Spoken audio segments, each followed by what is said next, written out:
भगवान राम के बहुत सारे रूप हैं।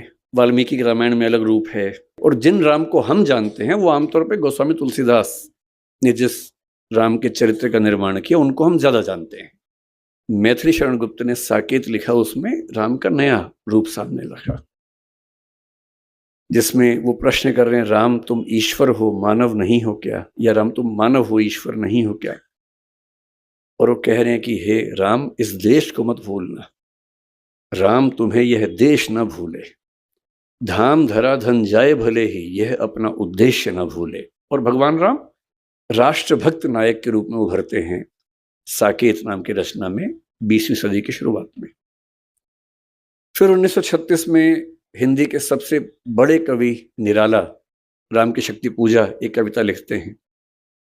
वहां फिर राम का एक नया चेहरा सामने आता है, बहुत ही उदात्त स्वरूप, सबलाइम स्वरूप, गरिमा से भरा व्यक्तित्व।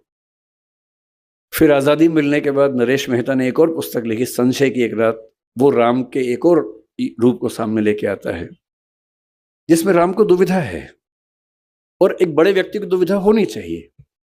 उनको दुविधा ये है कि सीता की मुक्ति तो मेरी निजी लड़ाई है, मेरी पत्नी का अपहरण हुआ तो लड़ना मेरा धर्म बनता है, लेकिन उस लड़ाई में मैं इस पूरे समाज को, पूरी सेना को झोंक दूं, ये उचित है या अनुचित है।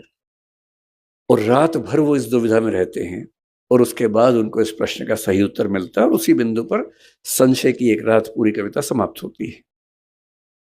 तो मुझे जो पूरी भारतीय परंपरा में एक सबसे महान आदर्श नजर आता है अलग अलग रूपों में, वो भगवान राम का है।